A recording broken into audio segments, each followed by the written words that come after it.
자, 오늘은 제보를 받아봤어요. 전형적인 국뽕 유튜버신 것 같은데 일본 카메라는 쓰레기라고 합니다. 그런데 그 근거가 일본의 DSLR이나 미러리스는 서구권의 시네마 카메라를 못 따라가기 때문이라고 해요.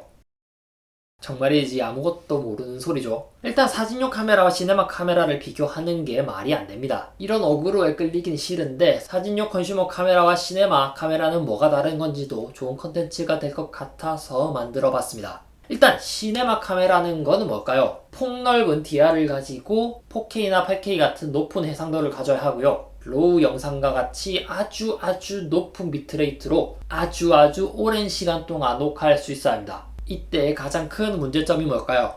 발열이죠. 그래서 시네마 카메라들은 냉각팬 같은 쿨링 시스템이 들어가고 배터리 용량도 아주 큽니다. 그래서 아시다시피 카메라가 엄청 크고 엄청 무거워요. 가격도 수천만 원대에 이르죠. 그리고 비싼 이유도 그 값어치를 한다기보다는 특정 산업군에서만 쓰는 소량 생산인 만큼 비쌀 수밖에 없는 구조입니다. 반면에 사진용 카메라는 일단 제일 중요한 게 휴대성이죠. 용도가 다른 겁니다. 기술이 없어서 못 넣는 게 아니라 휴대성과 컨슈머 수준을 맞는 가격을 위해서 절충을 한 겁니다. 그리고 대량 생산 체제죠. 그런데 요즘은 소니 α7S3나 캐논 R5 같이 시네마급 성능을 보여주는 사진용 카메라도 있고요. 소니 FX3나 루믹스 S1H와 같이 냉각팬이 들어간 카메라도 있어요. 이것들은 거의 시네마 카메라로 봐도 무방할 정도죠. 게다가 작정하고 만든 시네마 라인업도 따로 있습니다. 소니의 FX, 루믹스의 베리캠, 캐논의 C 라인업 이런 것들도 있어요. 일본은 흉내도 못 낸다? 그렇지 않아요.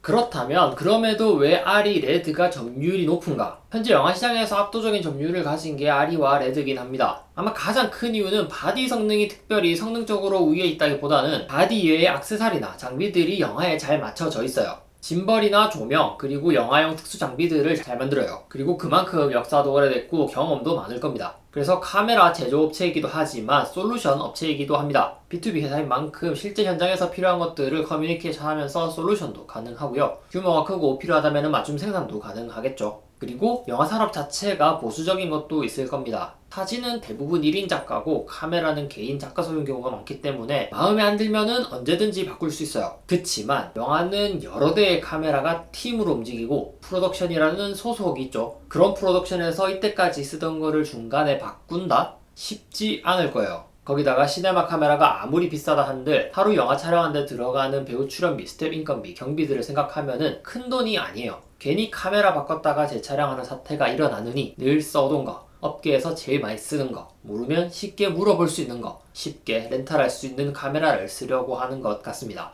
자, 그러면 반대로 수천만 원짜리 시네마 카메라로 사진을 찍으면은 개쩔까요? 아니요, 완전히 아닙니다. 일단 시네마 카메라들은 수천만 원짜리라도 AF 안 되고요. 바디 손떨방 그런 거 없습니다. 사진에서 AF 안 되고 바디 손떨방 안 되면 뭐다? 사실상 쓰레기죠. 시네마 카메라는 말 그대로 시네마용입니다. 그래서 용도가 다른 거고 비교가 안 된다는 거예요. 그런데 오히려 컨슈머용 카메라들은 앞서 말씀드렸다시피 이제 시네마 뺨치는 수준의 카메라가 나오고 있고요. 최근에 AF 성능은 영상용으로도 거의 신뢰할 수준에 다다랐습니다. 그리고 이거는 불과 몇 년 사이에 최근에 일어난 일들이고요. 그래서 이미 소규모 프로덕션 같은 경우에는 α7S3 같은 컨슈머 카메라도 요즘 흔하게 볼 수 있습니다. 언젠가는 영화업계에서도 AF 카메라를 도입하지 않을까 싶어요. 그렇게 되면은 이미 수십 년간 기술력이 쌓여있는 컨슈머 카메라 제조사가 우위를 점하게 되는 일이 생길 수도 있지 않을까 생각이 듭니다. 또 그런 수요만 있다면야 그때는 영화 시장에 맞춘 하이엔드급 시네마 카메라와 그에 맞춘 서비스도 제공되지 않을까요? 자, 어떤가요? 오늘 제가 말하고자 하는 거는 일본이 짱이다 라는 게 아니고요. 저도 삼성이 제발 다시 카메라 만들어줬으면 좋겠어요. 다만 저렇게 사실 자체를 왜곡하는 거는 바람직하지 않은 것 같아서 해본 말이었습니다. 그리고 렌즈도 마찬가지예요. 시네 렌즈라고 해서 해상력이 월등히 더 좋거나 그런 게 아닙니다. 사진용 렌즈는 휴대성과 AF 성능이 우선이고요. 시네 렌즈는 포커스 브리딩이라든지 파포컬, 무단 조리기 같은 부분을 더 중요시해요. 용도가 달라요. 그럼에도 시네 렌즈가 훨씬 더 비싼 거는 아까와 마찬가지로 대량 생산 제품이 아니기 때문일 겁니다. 자, 그래서 오늘의 요약. 시네마 카메라는 시네마용이고 사진용 카메라는 사진용이다.